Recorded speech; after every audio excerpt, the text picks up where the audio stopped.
Comment dépanner un va-et-vient rapidement? Je vais vous l'expliquer dans cette vidéo parce que bien souvent, c'est arrivé à beaucoup de personnes, c'est d'avoir un va-et-vient dans une pièce. Vous allez allumer le premier interrupteur, donc vous allez pouvoir éteindre le circuit lumière de l'autre interrupteur et malheureusement, quand vous revenez pour appuyer sur l'interrupteur, eh ben, ça ne veut pas s'allumer. Et vous dites, tiens, c'est bizarre, j'arrive à allumer, j'arrive à éteindre, mais j'arrive plus à réallumer et à l'éteindre à un autre endroit.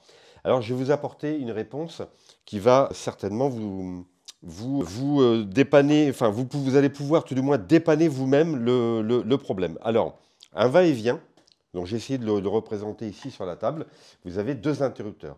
Un interrupteur va-et-vient de droite et l'interrupteur va-et-vient de gauche. Alors, généralement, les deux navettes sont toujours branchées sur le plot numéro 1 et numéro 2. Ce qui veut dire que dans l'autre interrupteur, vous allez aussi avoir la navette branchée sur le plot 1 et le plot 2. Jusque-là, vous êtes d'accord avec moi.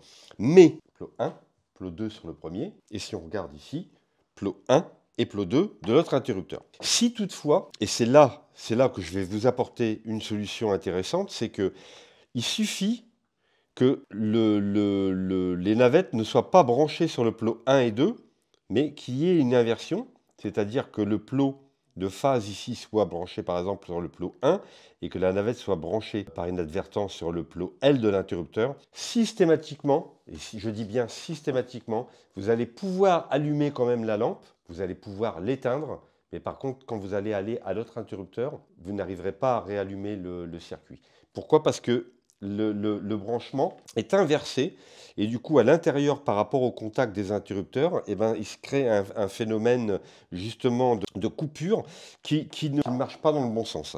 Alors, donc, lorsque vous avez ce phénomène-là, vous allumez la lumière et vous ne pouvez pas la réteindre de l'autre endroit ou vice-versa, démontez les deux interrupteurs et regardez bien que les navettes, donc c'est toujours différencié par les mêmes couleurs, les navettes sont toujours en majeure partie, enfin le code couleur du moins des navettes sont toujours bien souvent respectés. Il faut que ces deux navettes soient branchées sur le plot 1 et 2 de chaque interrupteur. Ça c'est indispensable. Et vous allez voir que vous allez pouvoir facilement dépanner votre phénomène de va-et-vient qui ne fonctionne pas bien.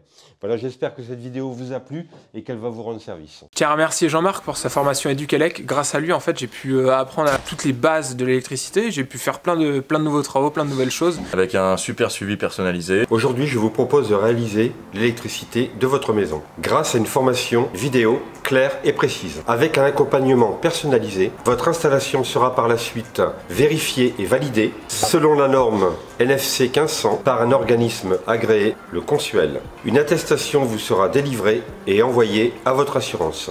Vous n'avez besoin d'aucun bagage technique ni de compétences particulières en électricité. Tout est expliqué de l'achat des matériaux jusqu'à l'aboutissement du chantier. Vous pourrez suivre cette formation vidéo à votre rythme sur votre téléphone, tablette ou ordinateur. Celle-ci est accessible de façon illimitée et à vie. Tout est expliqué et détaillé module par module. Si vous avez des questions avant l'achat de la formation, n'hésitez pas à me contacter au 06 62 83 52 68. Vous pouvez m'appeler à tout moment par téléphone. Pour en savoir plus sur cette formation et son suivi, je vous invite à cliquer sur le lien de la description.